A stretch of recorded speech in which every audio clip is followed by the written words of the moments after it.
I started my business in a so-called recession, okay? And I'll be perfectly honest with you, call me thick or call me whatever you want.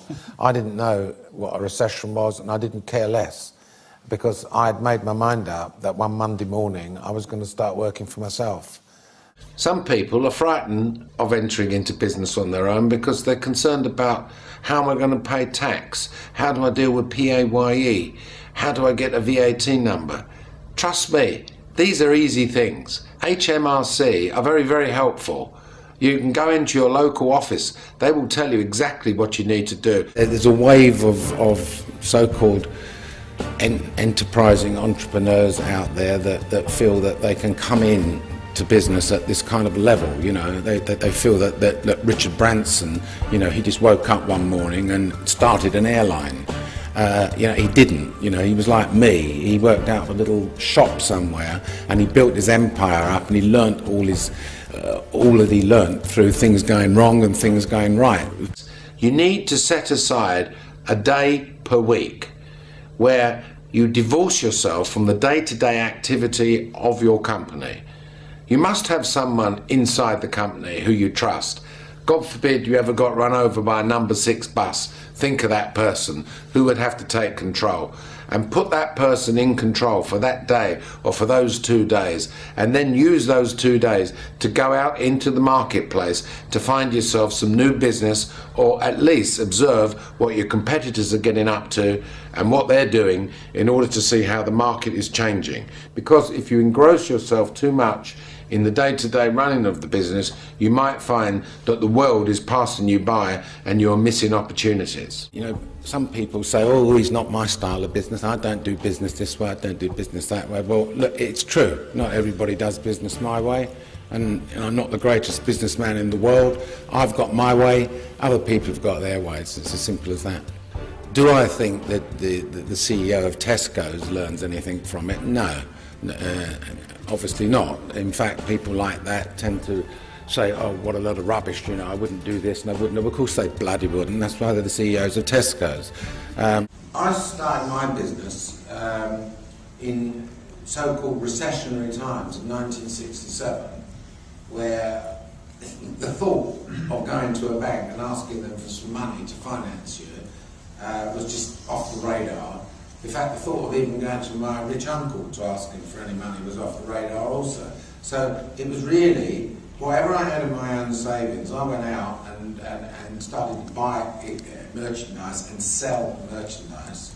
And honestly, I'll look you in the eye and tell you that all my money came from organic growth, without any loans whatsoever. And it wasn't until, I would say, the late 70s, that I had a business of such size that required me to open things like letters of credit, that I needed to actually ask the bank and say, what is this letter of credit nonsense? What's this all about? Because these Japanese people, component people, are asking for this letter of credit. And I soon found out that a letter of credit, as far as they were concerned, was no different than cash.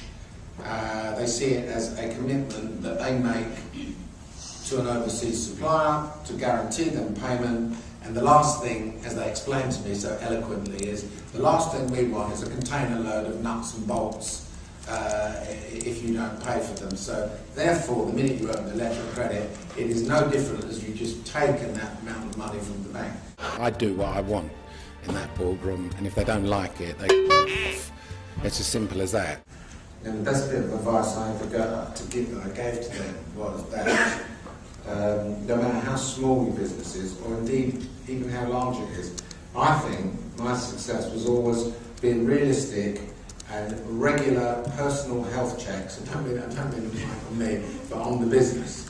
Whether that was started out weekly or monthly or whatever, but in the course of a week, I mean, I know that sounds pathetic, but when I started my business in '68, I set myself targets to make £60 a week. Now, trust me when I tell you that is equivalent to something like £3,000 a week now. Sounds a bit pathetic. And that was the targets. And I would look week on week and say why I didn't do that, or why I did do it. And it's why I didn't do it, taught me what not to do anymore. and not to waste my time talking to certain people, not to waste my time in certain products. And when I did exceed it, it was what did I do to exceed it, is where I learned what to do more. Regular checks on yourself, be it weekly or monthly. I mean, at the end of the day, larger companies will say that's the purpose of monthly management accounts, yeah? I think it does bother me a lot in the use of this word entrepreneur, and that is when people use it as referring to themselves. It is a word, I believe, that was designed for someone else to use it in observance of someone else's achievements. And it's one that gets used too freely, in my opinion. And yeah, I would just say that, you know, aspiring to be an entrepreneur or be a business person is better terminology as far as I'm concerned. A successful business person needs to exploit the market of the sector that they are in. They need to have a great understanding of it. They need to constantly monitor the marketplace and spot opportunities. That's what successful business is all about, spotting new opportunities and exploiting them.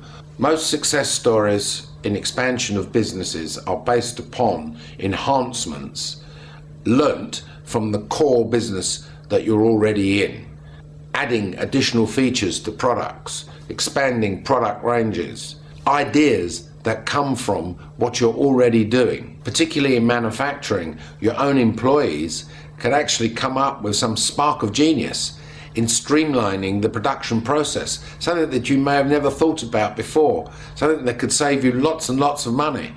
Or suddenly come up with an idea based upon the product that you're producing that is allied to it. And it was tough out there, and it's as simple as that. And the reason I started my own business was because I attained some qualification in the business that I was in.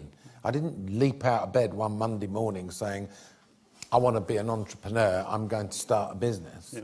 I had to attain some expertise in some subject.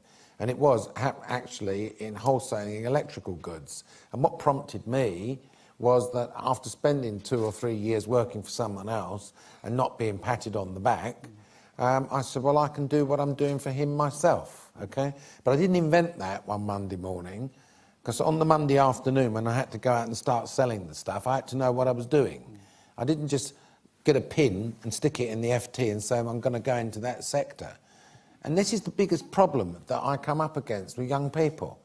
The biggest problem is getting them to understand that you don't just fancy being in business. There has to be some idea, something that you are expert in, something that you've attained some expertise in before you can even consider it.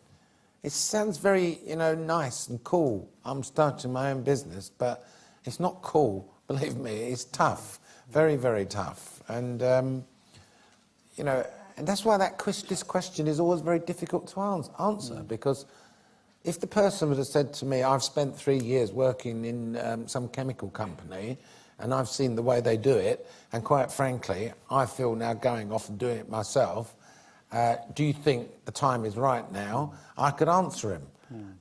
You know, I'd ask who the customers would be, the potential customers, what the market is doing in chemicals.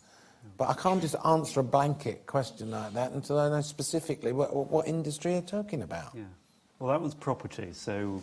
Well, the property market at the moment, I mean, my answer to him is, have you got any money?